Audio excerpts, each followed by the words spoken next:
मासूमियत भरे पुराने दौर में अलमारियों में अखबारात भी अंग्रेजी के बिछाए जाते थे कि इनमें मुकद्दस किताबों के हवाले नहीं होते।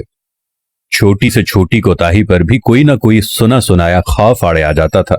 जमीन पर नमक या मिर्चें गिर जाती थी तो होशो हवास उड़ जाते थे कि कयामत वाले दिन आंखों से उठाना पड़ेंगी। गदागरों को पूरा मोहल्ला जानता था और घरों में उनके लिए खुसूसी तौर पर खुले पैसे रखे जाते थे। मोहल्ले का डॉक्टर एक ही सिरिंज से एक दिन में 50 मरीजों को टीके लगाता था, लेकिन मजाल है किसी को कोई इन्फेक्शन हो जाए। यरकान या शदीद सरदर्द की सूरत में मौलवी साहिब माथे पर हाथ रखकर दम कर दिया करते थे और बंदे भले चंगे हो जाते थे। घरों में खत आते थे और जो लोग पढ़ना नहीं जानते थे वो डाकिये से खत पढ़वाते थे। डाकिया तो गोया घर का एक फर्द शुमार होता था। खत लिख भी देता था, पढ़ भी देता था और खाना पानी पीकर साइकिल पर ये जा और वो जा। इम्तिहानात का नतीजा आना होता था तो नस्रुम मिनल्लाहि व फतहुन करीब पढ़कर घर से निकलते थे और खुशी खुशी पास होकर आ जाते थे। ये वो दौर था जब लोग किसी की बात समझकर ओके नहीं ठीक है कहा करते थे। मौत वाले घर में सब महल्लेदार सच्चे दिल से रोते थे और खुशी वाले घर में हकीकी कहकहे लगाते थे। हर हमसाया अपने घर से सालन की प्लेट साथ वालों को भेजता था और उधर से भी प्लेट खाली नहीं आती थी। मीठे की 3 ही अकसाम थी, हलवा, जर्दा चावल और खीर। आइसक्रीम दुकानों से नहीं, लकड़ी की बनी रेड़ी से मिलती थी जो म्यूजिक नहीं बजाती थी। गली गली में साइकिल के मैकेनिक मौजूद थे। जहां कोई ना कोई महल्लेदार कमीज का कोना मुंह में दबाए पंप से साइकिल में हवा भरता नजर आता था। न्याज बढ़ती थी तो सबसे पहला हक बच्चों का होता था। दूध के पैकेट और दुकानें तो बहुत बाद में वजूद में आई। पहले तो लोग भैंसों के बाड़े से दूध लेने जाते थे। गुफ्तगू ही गुफ्तगू थी, बातें ही बातें थी, वक्त ही वक्त था। गलियों में चारपाइयां बिछी होती थी।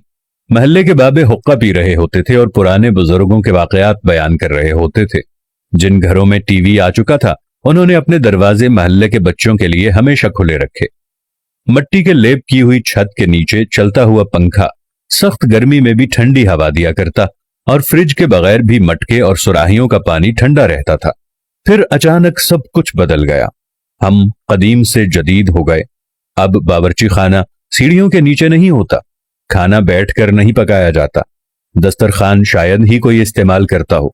मंजन से टूथपेस्ट तक के सफर में हमने हर चीज बेहतर से बेहतर कर ली, लेकिन पता नहीं क्यों इस कदर सहूलतों के बावजूद हमें घर में एक ऐसा डब्बा जरूर रखना पड़ता है जिसमें डिप्रेशन, सरदर्द, ब्लड प्रेशर, नींद और विटामिन्स की गोलियां हर रोज मौजूद होती हैं।